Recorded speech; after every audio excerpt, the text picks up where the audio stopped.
is, does unemployment insurance stimulate economic growth? And I hope the positives are over here. So the affirmative side, the resolution is this. Employment insurance stimulates economic growth. And the affirmative side is going to say, yes, that's true. And the negative side is going to say, oh, no, I don't think so. All right, let's go.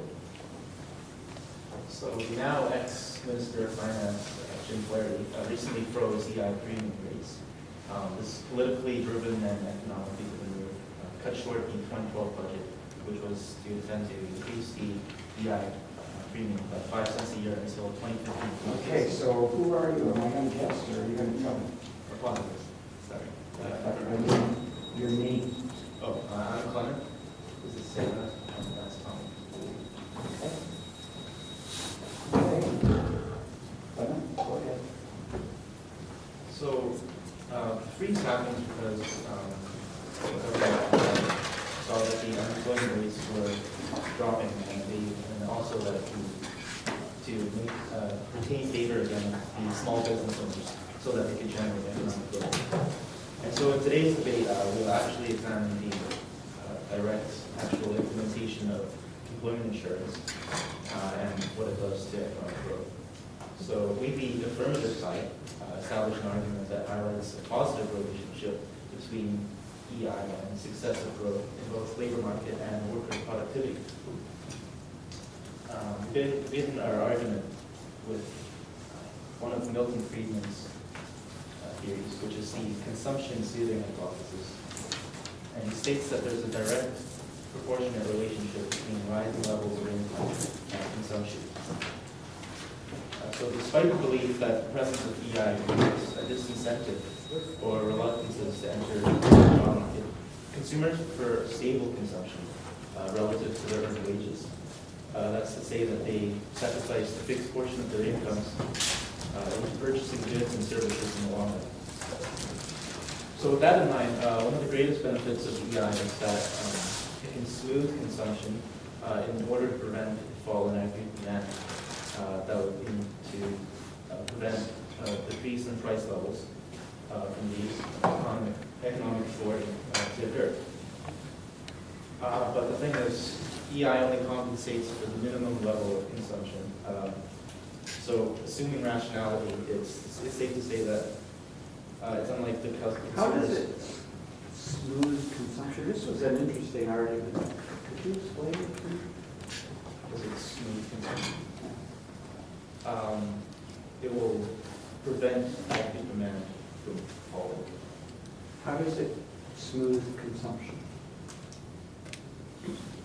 It allows, because of EI's implementation, consumption can be smooth because consumers prefer a stable consumption relative to their earned wages. I don't understand what you're saying. EI smooths consumption. Question, how? Because of its implementation. EI smooths consumption. Question, how? Answer. Okay, so our theory, well, no, the consumption smoothing theory is that consumers on average, they prefer a fixed level of consumption relative to their earned wages. So basically, a typical individual will only sacrifice a certain percentage of their income for consumption. And when they're relieved of their jobs, consumption is reduced to zero. And EI somehow, well, EI, the implementation of EI. Well, is that the argument? I thought the argument was, if you've got EI, your income is going on at $50,000 a year. If you didn't have EI, then it would drop to zero, and therefore your consumption would be a function of your income. It would drop. Whereas if you pay a little, if you take $5,000 out of your income when you're working, so now you got 45, and then you plug that into an insurance policy, then when you're not working, you still got a fair amount of income so that your income is relatively constant and therefore your consumption will be relatively constant. Isn't that the argument? EI smooths out your income, therefore, since consumption is a function of income, Keynesian consumption function, your consumption is smoothed out. I think their argument is like, Well, why don't we hear what their argument is? What's your rebuttal to their argument? no, I know, but like, I read their paper, but like, I don't think they explain it very well. Like, they try to say that, like, say your income is, they wanted to stabilize it, and EI provides financial support that is less than your income, that provides an incentive to find work. I think that's what they're trying to say, so that they stay at the same level of income. Okay, I'm getting confused. What is the theory of income? How EI smooths consumption? What's your answer? Because without EI, No, not without, with EI. okay, with EI, the EI gives the unemployed people the money so they can regularly consume the goods that they had before they lost their job. Yeah. I think that's what I'm saying. Are you saying that if my income goes along like this, and then I lose it, if consumption is a function of income, if my income drops, then my consumption will drop. But if I average it out through some kind of insurance policy, then because income's constant, consumption's constant. Is that the argument? That's what we're trying to build towards, however. Is that the argument of EI smooths consumption? That's what I was looking for. So what you're saying is, if you get some money when you're unemployed, your consumption won't drop by as much. Yes. Okay. Okay. And is that good? Is that good to smooth out consumption?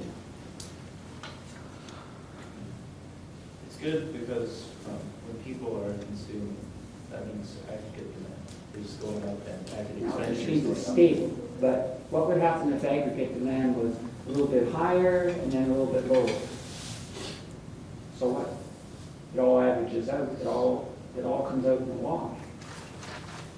Like, I read your argument, and it was interesting. I wouldn't have thought of that as an argument. EI stabilizes consumption, income therefore consumption, smooths out income therefore consumption. That's your argument. And then you concluded that's good. Therefore, we need EI. Why is it good? It's more of a long-term solution To to what? stable consumption. Stabilizing consumption is good. Consumption is relatively stable anyway.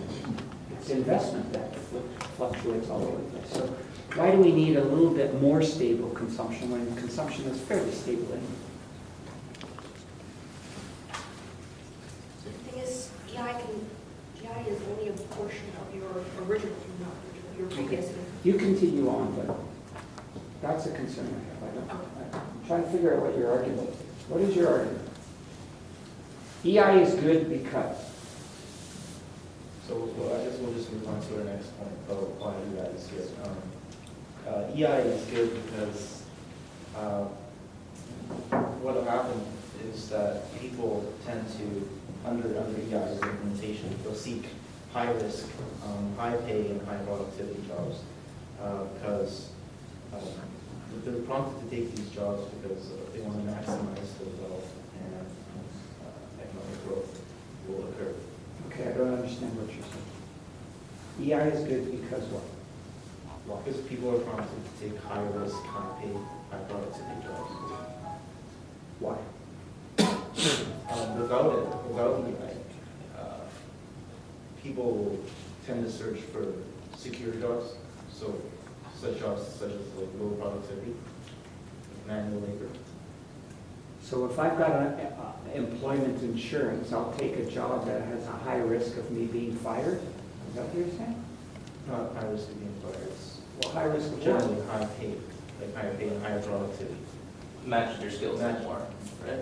Yeah. Okay, but do you guys get it? I don't get it. Yeah, I think he's kind of saying that like with the longer you're on EI, you can search more for a job that matches your skill sets. Where if there's no EI, you might go into a job but you're overemployed or underemployed and taking Oh, on you're less saying productivity. if I have employment insurance, I can take a longer time to find a better job when I'm unemployed. Where you're more productive and Yeah, matches your whereas skill if I set. don't have employment insurance, I have to take whatever I can get Yeah. as soon as possible. Yeah. Is that what you're saying? All right.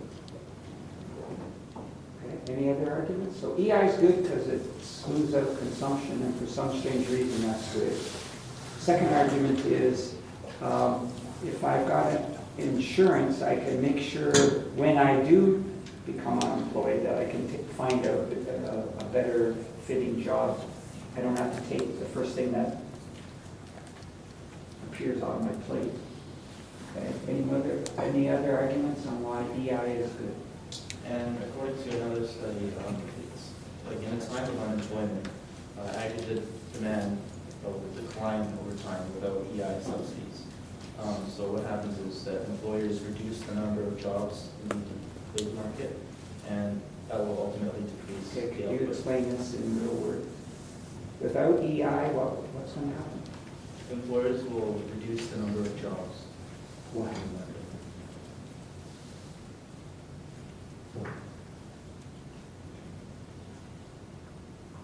Are you saying that they'll reduce the number of jobs without EI, or that in a recessionary period, the amount of jobs will be reduced? In a recessionary period, right, like in a time of unemployment. Sure. Yeah. So what are you saying? What are you saying? He's the judge, you're the... Yeah, no, and during a recessionary period, employers reduce the number of jobs in the market.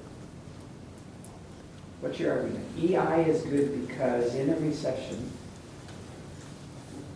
EI is good because in a recession, employers will reduce the number of jobs in the economy, and that would decrease the output.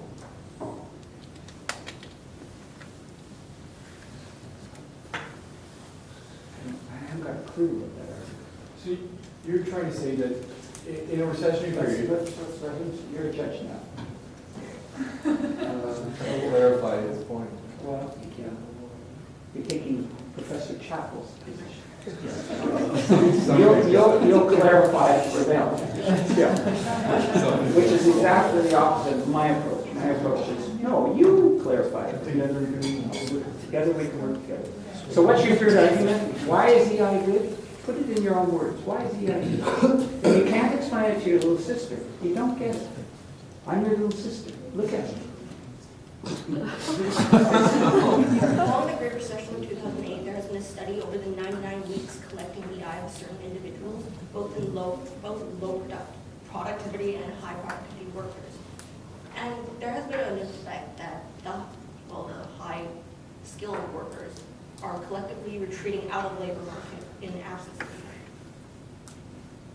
Which we hypothesize is that it's this separate, there's a difference between a pulling equilibrium and a separating equilibrium.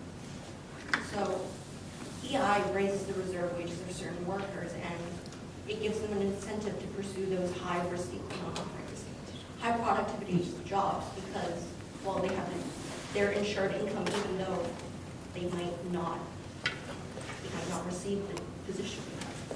Okay, so one argument is consumption smoothing. What was your second argument? High productivity jobs. Oh, it will,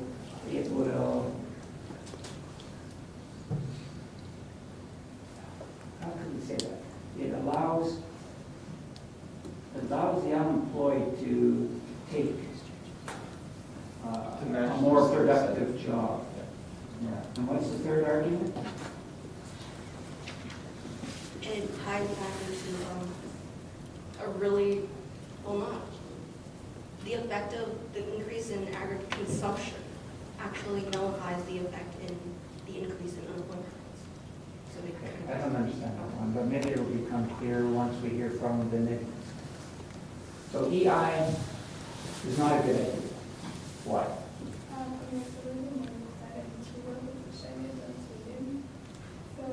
While employment insurance provides general support to the unemployed, it hinders economic growth in the long run.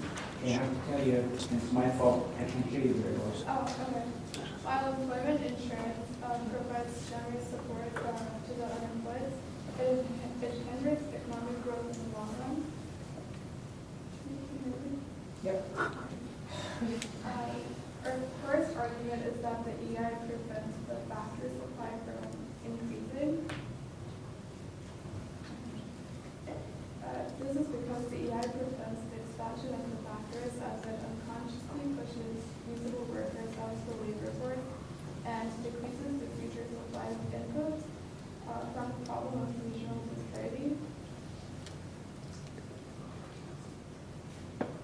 regional disparity, we need like, in certain areas such as Nova Scotia, people have to work less than 500 hours to be eligible for the EI benefits, while in other low-income areas they have to work more than 700 hours. And also many individuals lose confidence when they get challenged on one job to another. Thus, they begin to drop out of the labor force and they rely on family or other wealth savings until assets. This decreases the labor force. Our second argument is that the EI protects the economy from maintenance and improving its efficiency. Collins must be stated in his book, Many Campus Equity, that the EI gives its members a choice to either work or receive its benefits. The workers choose the one that maximizes their utility. So if a job is low